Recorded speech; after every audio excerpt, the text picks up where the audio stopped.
Assalamualaikum warahmatullahi wabarakatuh, teman-teman. Di sini saya Eva Septiana, kelas PAIH, NIM 23010190433 akan membahas akidah akhlak berkaitan dengan adab berpakaian dan juga berhias. Nah, untuk yang pertama, kita akan membahas tentang adab berpakaian. Al-Quran paling tidak menggunakan 3 istilah untuk pakaian, yaitu libas, thiyab, dan sarabil.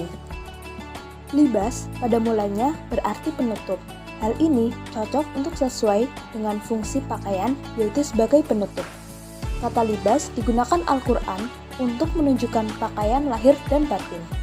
Pakaian dinamai thiyab atau thawb karena ide dasar adanya bahan-bahan pakaian adalah agar dipakai. Sedangkan kata sarabil berarti pakaian dalam artian apapun bahannya. Dalam Al-Quran surat Al-A'raf ayat 20 juga dijelaskan peristiwa ketika Nabi Adam dan Hawa berada di surga, yaitu ketika Nabi Adam dan Hawa berhasil digoda oleh setan dan memakan buah khuldi, yaitu buah yang dilarang. Maka aurat mereka menjadi terbuka. Dengan terbukanya aurat itu, maka keduanya bergegas untuk menutupinya.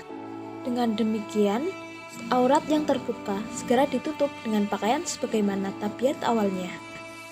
Untuk selanjutnya, kita akan membahas tentang fungsi pakaian. Yang pertama, sebagai penutup aurat.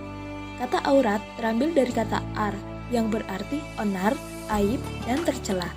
Dalam konteks hukum agama, aurat dipahami sebagai anggota badan tertentu yang tidak boleh dilihat kecuali oleh orang-orang tertentu. Fungsi yang kedua yakni pakaian sebagai perhiasan. Pakaian yang berfungsi sebagai perhiasan dapat dipahami bahwa pakaian selain untuk menutup aurat juga digunakan untuk memperindah atau mempercantik pemakainya. Untuk fungsi yang ketiga yaitu pakaian sebagai pelindung dari bencana. Dan fungsi yang keempat yaitu sebagai penunjuk identitas. Membiasakan adab berpakaian, yakni dengan cara 1. Disunahkan memakai pakaian yang bersih, rapi, pantas, dan serasi. 2. Berpakaian tidak hanya sekedar menutup aurat, akan tetapi juga jangan ketat dan transparan. 3. Pakaian laki-laki tidak boleh menyerupai pakaian perempuan ataupun sebaliknya. 4.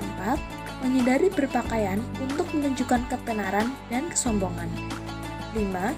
Disunahkan berdoa ketika memakai dan melepas pakaian. 6. Tidak berpakaian yang bergambar makhluk hidup atau ada simbol agama non-muslim. 7. Mendahulukan bagian kanan pada saat berpakaian. Dan yang kedelapan, yakni disunahkan memakai pakaian yang berwarna putih.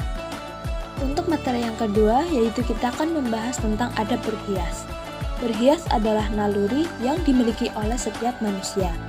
Berhias dalam ajaran Islam bertujuan untuk ibadah dan mencari ridho Allah.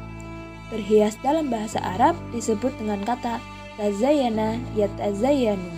Sedangkan menurut Kamus Besar Bahasa Indonesia, berhias diartikan usaha memperelok diri dengan berpakaian ataupun lainnya yang indah-indah, berdandan dengan dandanan yang indah dan menarik. Secara istilah, berhias dapat dimaknai sebagai upaya setiap orang untuk memperindah diri dengan berbagai busana, hiasan ataupun yang lain dan dapat memperindah diri bagi pemakainya, sehingga memunculkan kesan indah bagi yang menyaksikan serta menambah rasa percaya diri. Pada hakikatnya, berhias itu dapat dikategorikan sebagai akhlak terpuji, sebagai perbuatan yang diperbolehkan, bahkan dianjurkan, selama tidak bertentangan dengan prinsip dasar Islam.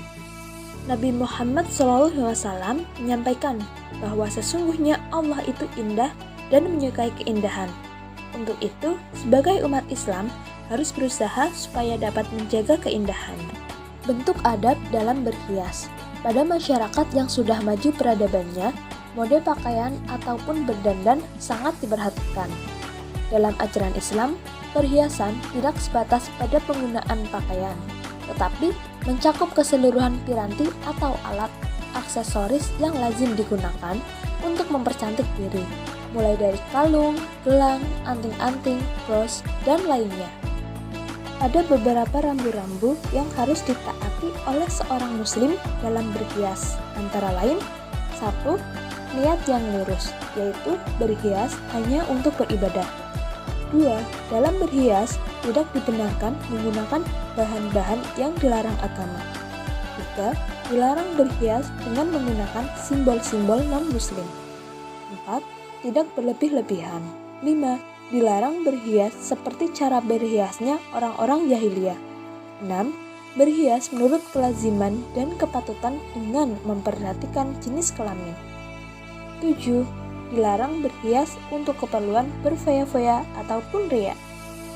Membiasakan adab berhias. Islam mengajarkan untuk hidup secara wajar, berpakaian secara wajar, berhias secara lazim, jangan kurang dan jangan berlebihan. Ada beberapa hal yang diharamkan dalam perhiasan, yakni 1. Bagi laki-laki memakai emas dan sutra. 2. Pakaian yang mempertajam bagian tubuh atau pakaian ketat. 3. Laki-laki menyerupai wanita dan wanita menyerupai laki-laki. 4. Pakaian yang berlebih-lebihan dan untuk kesombongan. 5. Tato dan mengekir gigi. 6. Menipiskan alis. Dan 7. Menyambung rambut. Oleh karena itu, setiap pribadi muslim haruslah membiasakan diri untuk berpenampilan yang baik, bagus, indah, dan meyakinkan. Tidak menyombongkan diri, tidak angkuh, tetapi tetap sederhana dan penuh bersahaja sebagai wujud konsistensi terhadap ajaran Islam. Sekian dan terima kasih. Mohon maaf apabila ada kesalahan dan kekurangan. Semoga ilmunya bermanfaat untuk kita semua. Assalamualaikum warahmatullahi wabarakatuh.